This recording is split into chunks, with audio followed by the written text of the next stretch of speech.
after being scratched by radioactive buckthorn, bitten by a radioactive emerald ash borer, and periodically slipping and falling into radioactive recycling bins, mild-mannered Johnny Burnsville was transformed into Sustainability Man. Now faster than compost, taller than a rain barrel, and more powerful than an LED light bulb, Sustainability Man uses his sustain ability to seek out sustainable resources, energy efficiency, and green programs.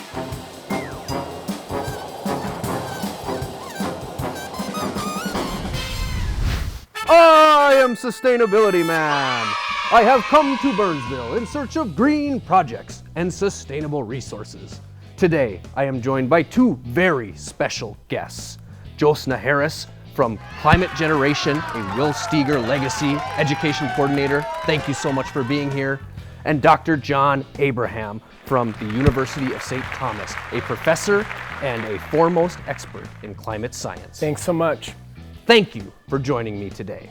The three of us are gathered at a first-of-its-kind event here in Burnsville, the Climate Minnesota Convening. Here, a group of experts like yourself, Dr. Abraham, and community members have gathered to discuss the impacts of climate change and the things our sustainability boys and girls at home can do to prevent them. Josna Harris. This event, being coordinated by Climate Generation, a Will Steger Legacy, is just one of many being held across the state. Can you please tell us more about these convenings? So the mission of Climate Generation, a Will Steger Legacy, is to educate, empower, and engage communities in solutions to climate change. And so Climate Minnesota Local Stories Community Solutions is taking a very local approach to tackling climate change. And we're coordinating 12 public statewide convenings, which are focused on local science impacts, personal stories, and also community solutions. So our goal here is to really connect Minnesotans to build their confidence in sharing their climate stories, and also to build general community resiliency in engaging communities and solutions. Dr. Abraham, you are well respected in the field of climate science and cut from the same cloth as Sustainability Man, a lover of all things sustainable. I understand that your teachings and research often focus on how energy affects our environment. So please tell us, how does our energy use affect our climate? So the two things that I spend most of my time on are measuring what's happening in the Earth's climate. What are the evidence that I as a scientist can gather in our atmosphere, our oceans, and with plants and animals, rainfall and droughts and so forth, that tell us how fast climate change is happening? That research is important because it tells us where we're going to be in 10, 15, 100 years. The other part of my research is developing energy solutions that can keep lights on, cameras rolling, computers on, without adding to the problem of climate change. Energy and climate are closely connected, and we need to know how to generate energy in a way that doesn't make the climate change problem worse.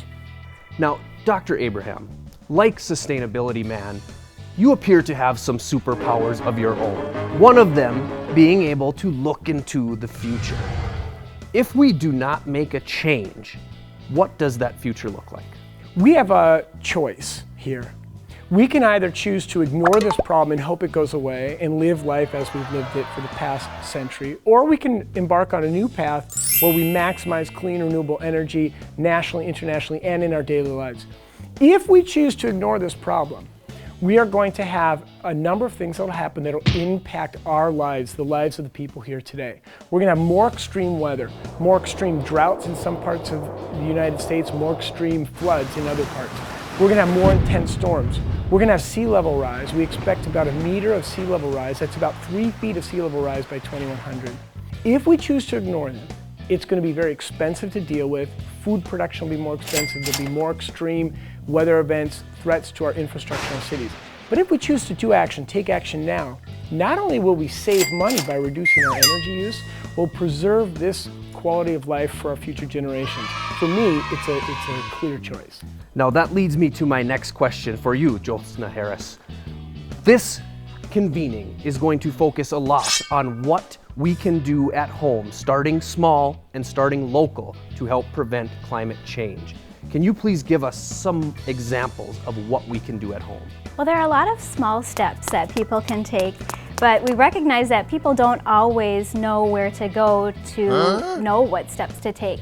And so the unique aspect about Climate Minnesota is that we're actually connecting people at the convening to local resources. And at Climate Generation, a Will Steger legacy, we're involved in climate change solutions every day. So we're working to educate both with K through 12 outreach and resources and curriculum, and then also in public education as well.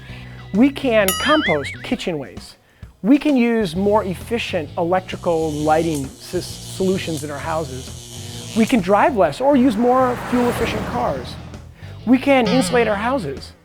And if we do these things in our daily lives, not only are we going to reduce our emissions, but we're going to save money in the long term.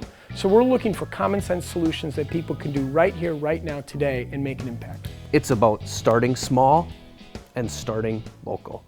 Josna Harris, Dr. John Abraham, thank you both so much for joining me today to talk about climate change.